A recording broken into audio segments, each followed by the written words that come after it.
Notre association Solidarité professionnelle et transition est née en 2016. On a eu notre première habilitation au titre de l'aide alimentaire en 2020. Et en 2022, on a créé un chantier d'insertion autour de l'épicerie solidaire.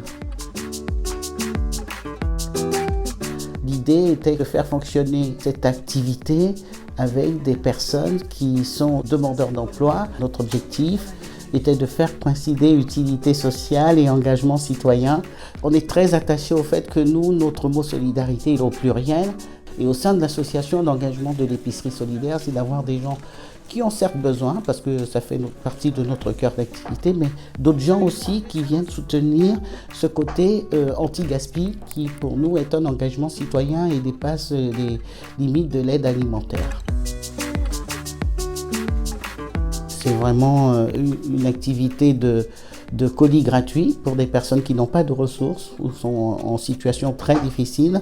Des antennes de services sociaux départemental, des territoires d'Herblay jusqu'à Sannois, Aubonne, les services sociaux de la ville, de Beauchamp, de Taverny qui nous sollicitent et des villes environnantes. Parfois, il y a des produits qu'on n'a pas en grosse quantité, comme les œufs. Pour l'instant, c'est comme ça. On a reçu des boîtes de 30 œufs. Je leur ai dit de ne pas vendre à 30, de diviser par 4 pour qu'il y en ait pour chaque famille, au moins 4 familles puissent en profiter. On essaye de trouver un équilibre entre la liberté de choisir, mais aussi permettre à tout le monde d'accéder aux produits. En fait, il y a des quantités qu'on a reçues. Et du coup, nous, quand on arrive à l'épicerie, on compte pour savoir s'il y a bien toutes les quantités qu'il y a et pour savoir s'il n'y a pas d'erreur. On a donc au moins 5 types de postes qui sont proposés.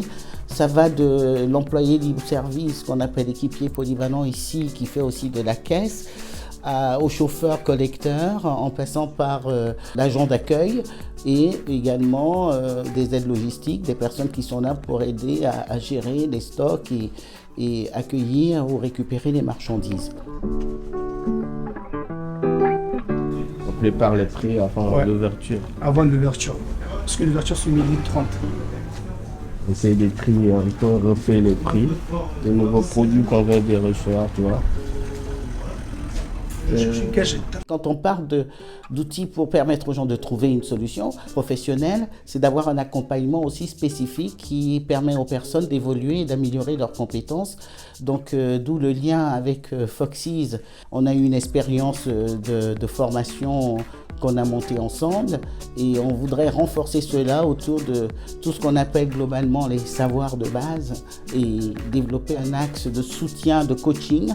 Et nous avons également une chargée de relations entreprises qui s'occupe d'eux pour tout ce qui est placement. C'est tout un travail spécifique de s'occuper de personnes qui n'ont pas travaillé depuis longtemps et qui doivent reprendre les codes et habitudes de travailler dans une entreprise. On sait qu'une personne ne peut pas parler d'insertion ou de bonne intégration dans la société si elle n'a pas de toit. Donc on a un dispositif un peu spécifique que nous expérimentons depuis 2 ans qui concerne un principe de logement de transition. Ce dispositif qui aujourd'hui pour nous a logé 14 personnes en permanence. Alors nous, notre engagement anti-gaspi, c'est cette approche économie circulaire. On a une épicerie, on récupère des dons qui sont en fin de parcours de distribution, donc on ne veut pas jeter. On essaye de faire en sorte d'apprendre aux gens à ce que les produits que nous avons se retrouvent le moins possible à la poubelle. Et si l'avenir nous le permet, c'est de pouvoir créer des outils complémentaires de transformation des aliments, soit par de la cuisine tout simplement adaptée, et créer peut-être des outils autour de cela, ou tout ce qui est recyclage, compostage, c'est ça, pour nous, notre engagement anti-gaspillage, d'avoir 0 déchet. En fait, notre objectif, c'est 0 déchet, voilà.